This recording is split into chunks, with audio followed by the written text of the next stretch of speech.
Dalam tahun ke-18 zaman Raja Yerobeam bin Nebat, menjadi rajalah Abiam atas Yehuda. 3 tahun lamanya ia memerintah di Yerusalem. Nama ibunya ialah Maakah, anak Abisalom. Abiam hidup dalam segala dosa yang telah dilakukan ayahnya sebelumnya, dan ia tidak dengan sepenuh hati berpaut kepada Tuhan, Allahnya, seperti Daud moyangnya. Tetapi oleh karena Daud, maka Tuhan Allahnya memberikan keturunan kepadanya di Yerusalem dengan mengangkat anaknya menggantikan dia dan dengan membiarkan Yerusalem berdiri. Karena Daud telah melakukan apa yang benar di mata Tuhan dan tidak menyimpang dari segala yang diperintahkannya kepadanya seumur hidupnya, kecuali dalam perkara Uria, orang Het itu. Dan ada perang antara Rehabeam dan Yerobeam seumur hidupnya. Selebihnya dari riwayat Abiam dan segala yang dilakukannya, bukankah semuanya itu tertulis dalam kitab sejarah Raja-Raja Yehuda? Dan ada perang antara Abiam dan Yerobeam. Kemudian Abiam mendapat perhentian bersama-sama dengan nenek moyangnya, dan ia dikuburkan di kota Daud.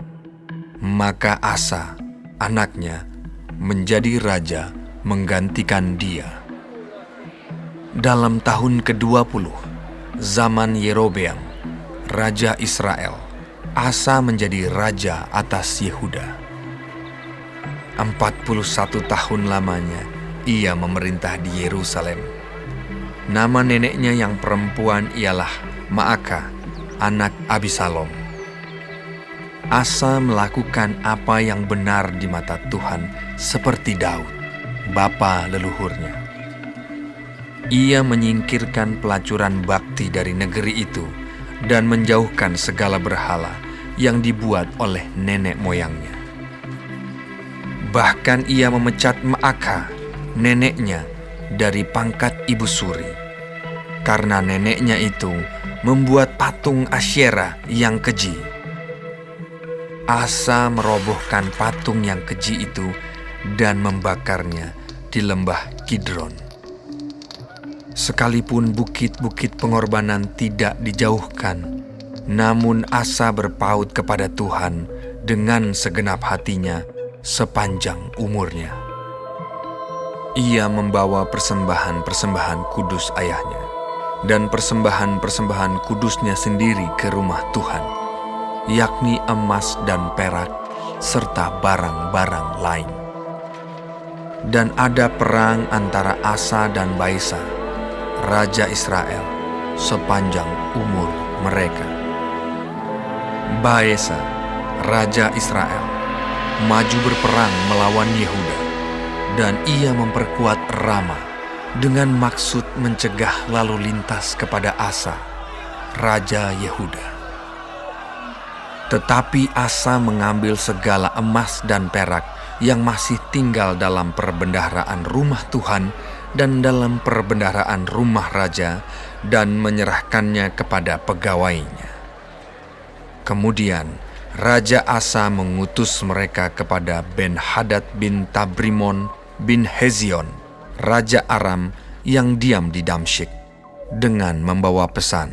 Ada perjanjian antara aku dan engkau, antara ayahku dan ayahmu. Di sini kukirim kepadamu suatu bingkisan, yakni emas dan perak.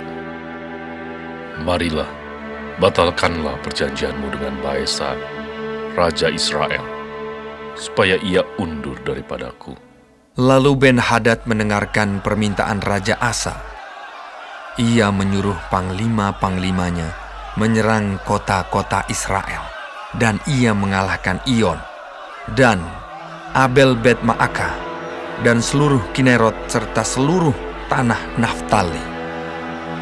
Segera sesudah Baesa mendengar hal itu, ia berhenti memperkuat Rama dan ia menetap di Tirza. Tetapi Raja Asa mengerahkan segenap orang Yehuda seorang pun tiada yang terkecuali. Mereka harus mengangkat batu dan kayu yang dipergunakan Baesa untuk memperkuat Rama. Raja Asa mempergunakannya untuk memperkuat Geba Benyamin dan Mispa. Selebihnya dari seluruh riwayat Asa dan segala kepahlawanannya dan segala yang dilakukannya dan kota-kota yang diperkuatnya, bukankah semuanya itu tertulis dalam kitab sejarah raja-raja Yehuda? Tetapi pada masa tuanya, ia menderita sakit pada kedua kakinya.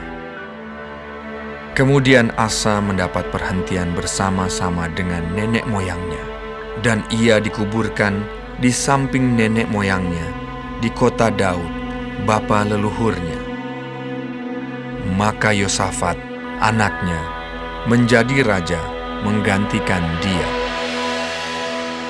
Nadab, anak Yerobeam, menjadi raja atas Israel dalam tahun kedua zaman Asa, raja Yehuda. Ia memerintah atas Israel 2 tahun lamanya.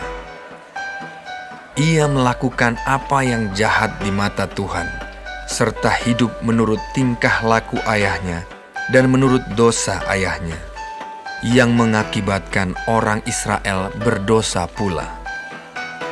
Dan Baesa bin Ahia dari kaum Isakar mengadakan persepakatan melawan dia. Baesa menewaskan dia di Gibeton yang termasuk wilayah orang Filistin, sedang Nadab dan seluruh Israel mengepung Gibeton itu. Baesa membunuh dia dalam tahun ketiga zaman Asa, raja Yehuda, dan menjadi raja menggantikan dia. Segera sesudah ia menjadi raja, ia membunuh seluruh keluarga Yerobeam. Tidak ada yang bernafas yang ditinggalkannya hidup daripada Yerobeam, sampai dipunahkannya semuanya, sesuai dengan firman Tuhan yang diucapkannya dengan perantaraan hambanya Ahia, orang Silo itu, oleh karena dosa-dosa yang telah dilakukan Yerobeam, yang mengakibatkan orang Israel berdosa pula, oleh sebab sakit hati yang ditimbulkannya pada Tuhan, Allah Israel. Selebihnya dari riwayat Nadab dan segala yang dilakukannya, bukankah semuanya itu tertulis dalam kitab sejarah raja-raja Israel? Dan ada perang antara Asa dan Baesa, raja Israel, sepanjang umur mereka. Dalam tahun ketiga, zaman Asa, raja Yehuda, Baesa bin Ahia menjadi raja atas seluruh Israel di Tirza. Ia memerintah 24 tahun lamanya. Ia melakukan apa yang jahat di mata Tuhan, serta hidup menurut tingkah laku Yerobeam, dan menurut dosanya yang mengakibatkan orang Israel berdosa pula.